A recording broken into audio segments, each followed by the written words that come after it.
So I sort of don't even know how to introduce this first story today, except I guess to just start with the facts. A photographer caught a picture of Donald Trump's handwritten notes that he had made right after he finished giving just a completely off the rails, unhinged press conference on Monday.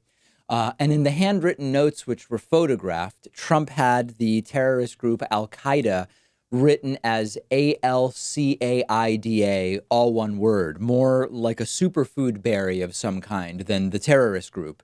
And right away, when the world expressed concern that the guy is clueless, the usual defenders came out of the woodwork and said, listen, just because you can't spell doesn't mean you can't think. He could be incorrectly spelling really good ideas. It's ableist to criticize the fact that he seems unable to spell, which is sort of extra funny because when you hear from people who seem to have no concern about disabled rights start to say you're being mean to Trump in an ableist way because the guy can't spell, that's weird. And it's also weird because it implies that Trump has some kind of cognitive disability, which those same people have to date denied is the case. But this has become popular recently. I saw some people recently explaining or attempting to explain, when you go online and someone says your instead of you apostrophe re, it's totally irrelevant whether they spelled something correctly or whether they used the right version of your. They might just process information differently. They could still have really good ideas. These are still people who we should be turning to when it comes to political ideas and how the country should be organized or whatever. There's no connection between their spelling and grammar and anything else. The thing is, this is not the case for Donald Trump, okay? There are certainly people that we could identify and say, hey, you know what? They have dyslexia, and here's how this is reflected, but it really doesn't seem to influence their ability to think. It's no indication of the fact that they are limited or ignorant or whatever else. This is not some mere isolated spelling mistake with Donald Trump. The press conference itself was off the rails. The ideas that Trump espouses are off the rails. He has demonstrated himself to be ignorant to foreign and domestic policy and economic policy and so many other things. And it turns out that he also doesn't seem to know that Al-Qaeda, Al-Qaeda, is not spelled Alcaida. This is red alert insanity for a president of the United States. Now, I thought it was actually a joke when I saw this. I thought that this was some kind of Photoshop thing. I truly didn't believe that Donald Trump had written down what looks like Al Qaeda on a piece of paper as his notes, but it is real. And this is the press conference in which Donald Trump said that four ethnically minority congresswomen should go back to where they originally came from, their original countries, for which he was ridiculed worldwide. And this is all made much worse when you realize that Donald Trump's absurd and erratic comments weren't actually off the cuff. We often say Trump should really stick to his notes or the script or the teleprompter that he criticized Barack Obama for using, but now relies on himself. Because if he strays from it, if he goes off the cuff, he goes off the rails. He had these ideas in his notes, not only Al-Qaeda, but also stuff about these people and socialism and whatever else. And I hate to bring this up again, only because it's so upsetting to imagine that this is what's going on.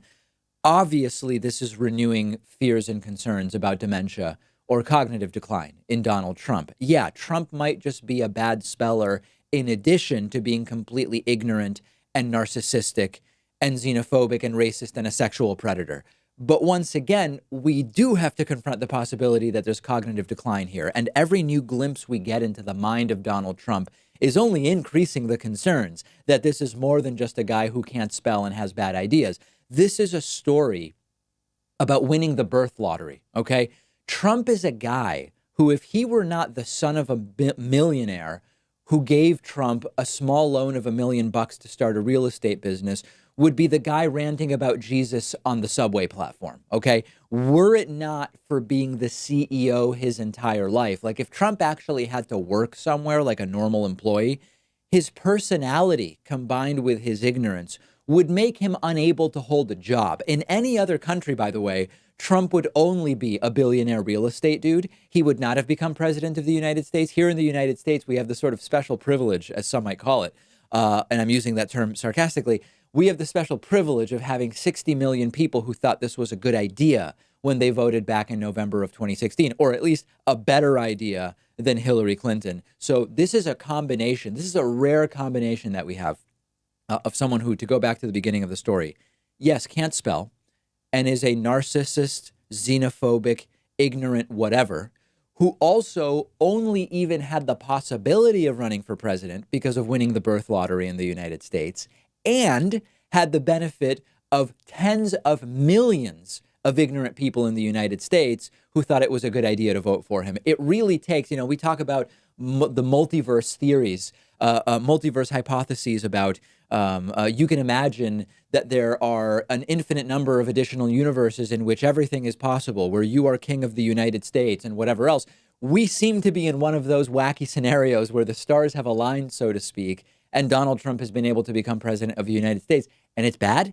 I'm glad that foreign leaders are finally saying the extent to which it's bad, and they recognize it's bad. Now we just have to make the right decision in November of 2020. Today's program brought to you in part by Blinkist.com/Pakman. Blinkist is a great service that I use all the time. What they do is they take thousands of the most popular nonfiction books, including the newest bestsellers. They condense them into 15-minute audiobooks that you can listen to, and you still get the most crucial information and insights from each book. And I've listened to a ton of books on Blinkist. I recently checked out Soccernomics by Simon Cooper. We do have, after all, the World Cup going on recently. We also have been talking about BS Jobs, and there is a great new book, BS Jobs by David Graeber, which I listen to on Blinkist. They're constantly adding new books to the platform. You will never run out of fascinating and critically acclaimed books to enjoy. And our audience can get a 7-day free trial by going to Blinkist.com/Pakman. If you're watching on YouTube, I'm putting a link in the video description. And after the free trial, if you like it, you can continue enjoying thousands of condensed audiobooks for about $5 a month. That's BLINKIST.com/PAKMAN.